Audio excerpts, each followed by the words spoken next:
وعنا وناكسن داوديال ku soo dhawaada barnaamijkeena gorfaynta wararka caalamka oo intiisa badan aan uga hadli doono xaaladda bariga dhexe oo faraha ka baxday saacadii la soo dhaafay waxaana laga cabsi qabaa in gobolkaasi uu ka dhaco dagaal faraha loogu gubto oo u dhaxeeya Iran iyo sidoo kale Mareykanka iyo Israa'iil oo isku dhinac ah cabsida saacadii la soo dhaafay waxay noqotay mid boqolkiiba 90 gaartay waxaana laga cabsi qabaa in dunidu ay gashay qalqal weyn Iran ayaa la sheegay in dankeeda ay diyaar garowday isla markaana ay diyaarinayso jawaab adag inay ka bixiso haddii Mareykanka ama Israa'iil ay weerar ku qaadaan dalkaasi Iran warbaahinta dunida waxay ku fogan tahay oo ay indhaha ku haysaa xaaladda bariga dhexe wixii warar ah iyo sidoo kale macluumaadyo laga qoray xiisadda soo korortay ee haatan gaartay meeshii ugu sareysay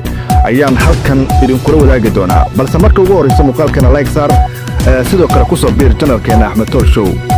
aan ku bilownay xaaladda bariga dhexe ayaa saacadii la soo dhaafay waxay gashay qalqal weyn iyadoo xaaladda bariga dhexe ay noqotay mid bariga dhexe ah oo faraha ka sii baxday kadib markii Mareykanka ama Israa'iil la sheegay inay qorsheeyeen weerar ay ku qaadaan xarumaha nuclearka ee dalkaasi Iran dhanka kale Iran ayaa iyadan waxay gashay heegankii ugu sareeyay waxaana kulamo ay yeesheen saraakiisha ugu sareysa dalkaasi Iran ay ku sheegeen inay diyaarinayaan jawaab adag ay ka bixiyaan haddii dalkaasi Iran la soo weeraro wargeyska Washington Post ayaa sheegay in safaaradaha Mareykanka iyo sidoo kale saldhigyada Mareykanka ee bariga dhexe uu ku leeyahay guud ahaan la geliyay heegankii ugu sareeyay iyadoo laga cabsi qaba weerar suuragal ah oo Israa'iil saacadaha soo socda ay ku qaado dalkaasi Iran mas'uuliyiin ka tirsan dawladda Iran ayaa iyaga dhankooda waxay sheegeen in xeeladaha hadda socda ay yihiin kuwa Mareykanka wada xaajoodka ugu dan leeyahay wargeyska ayaa sidoo kale xusay in diblomaasi ka howlgala bariga dhexe uu u sheegay in Mareykanka si weyn ugu walaacsan yahay xaaladda ka sii darayso kuna tilmaamay xaaladii ugu halista badneed abid ila sirdoon ah ayaa sidoo kale sheegaya in Mareykanka si weyn ugu cabsi qabo in Israa'iil ay weerar ku qaado gudaha dalkaasi Iran iyadoo aan ogolaansho ka helin Mareykanka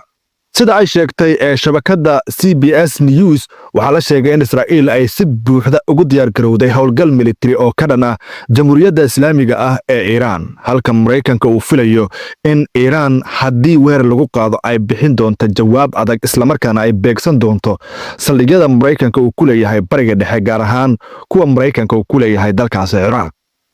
madaxweynaha Mareykanka Donald Trump ayaa markii ugu horeysay ka hadlay xiisadda sii kordhaysa ee Iran isagoo sheegay in Mareykanka uusan marnaba ogolaan doonin in Iran ay hesho hub nuclear ah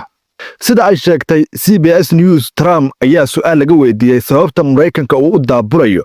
qoysaska askarta ku sugan bariga dhexe wuxuuna ku jawaabay si aysan qatar u gelin ayaan u daadguraynaynaa